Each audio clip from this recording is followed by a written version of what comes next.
Hi, this is Tim of the 1916 Company. Welcome and thanks for logging on. If you love this watch, email Team Mosso at the1916company.com for purchase, pricing, and availability questions. Today, we discuss the Vacheron Constantin Traditionnelle Skelette. Now, I will mention that sometimes you'll see this watch referred to as the Patrimony or the Patrimony Traditionnelle. But here's the thing. Once upon a time, the line was called Patrimony Traditionnelle, and so it would have been both in the same watch. Later on, it was bifurcated, with Patrimony being baton hands and the Traditionnelle being the Dauphine-style hands. So technically, this is the Traditionnelle Skelette using the latest nomenclature. The model doesn't need a whole lot of romancing. Sometimes I need to unpack obscure history or esoteric complications. This watch shows you exactly what you're getting right up front and why it's worth the price of admission. In white gold, 38 millimeters in diameter, only 7.2 millimeters thick from lug tip to lug tip, 45.5 millimeters with a 20 millimeter spacing between the lugs. This is for him, this is for her, this is a unisex option as it's small, flat, and short across the wrist. My wrist is 16 centimeters circumference, but this watch would wear well on a wrist as small as 13.5 centimeters circumference. There's your down the barrel. This is what's known as a bonded strap. So you can see there's no stitching to break it up. It's a very thin strap. It's often used on ultra-thin watches.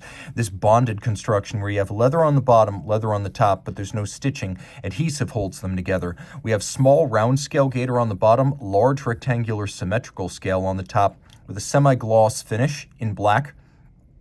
Gator on both sides is what you get these days from the absolute best brands, including top OEMs at major groups and also boutique independents. And you can see this is a Vacheron factory strap.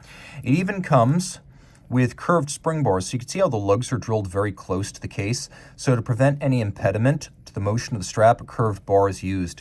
We also have a white gold buckle, and you can see that features the Maltese cross emblem of the company. You'll also see it on the crown and on the barrel cover and on the case back and on the physical case back. The case is simple. You can see it has these strong lugs which jut out in angular fashion from the case. They have a little bit of a fluting and a step down below. There's a coining to the case back, and you note the case back is really stepped in to make the watch look even thinner than it is when it's on the wrist. The bezel is almost flat, but it's a very shallow conical profile. It's stepped in from the case band a little bit to thin it visually. The watch has a dial with white gold hands and white gold indices, and it's actually a pretty easy skeleton watch to read because the Traditionnelle style Dauphine hands are half frosted for better contrast against this dial.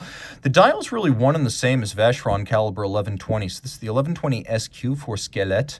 It is both skeletonized by hand and engraved by hand. It is based on the JLC 920 Abache, which was commissioned by and used exclusively by the Holy Trinity, AP, Patek, and Vacheron. Back in 1967, JLC created this movement for them, only ever used by them, never by JLC's other customers, never by JLC. It's a manual wind with a free-sprung gyromax-style balance adjusted in 5 positions, 36 jewels.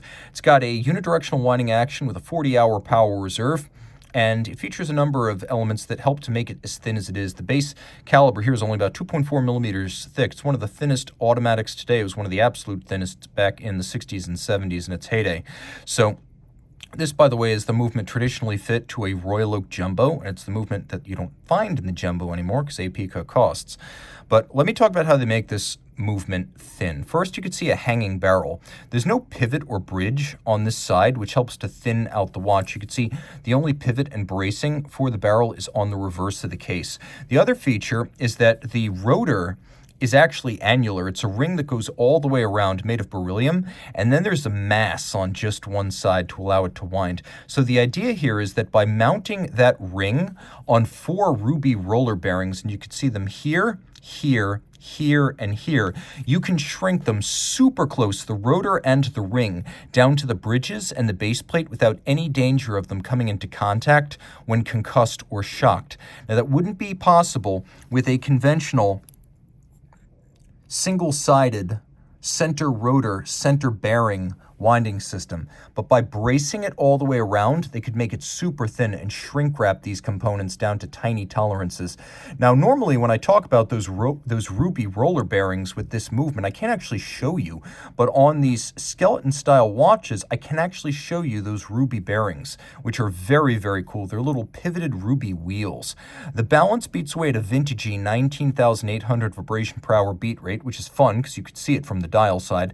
But it also helps to get a reasonable power reserve out of a very thin barrel and a very small mainspring. So by stepping down the beat rate a little bit, a smaller mainspring is able to give you a still quite reasonable 40-hour power reserve.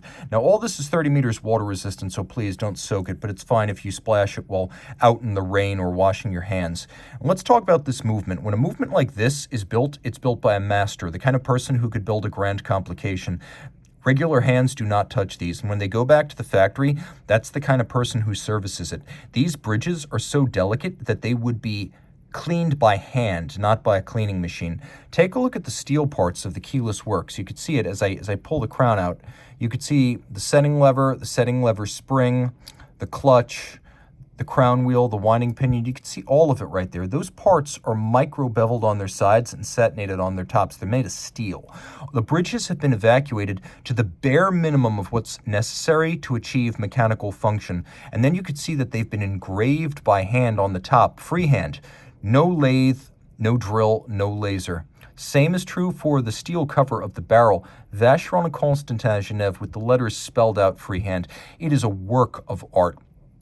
There are also more interior beveled angles where bevels meet inside these crevices than you can shake a stick at. Solarization on an intermediate wheel of the winding system, and you can see that we've got a rotor featuring the Maltese cross. It too has been skeletonized and freehand engraved. And you get a good look at the KIF shock protected Gyromax style free sprung balance from the back. Gyromax allows greater shock tolerance, though I wouldn't shock it as a matter of course. It also allows for very precise adjustment by turning those masses in and out in pairs. A really cool watch that has it all going on, as artisanally crafted and handmade as any watch of the modern era could even be. Reach out to Team Mosso at the 1916company.com for purchase and pricing details.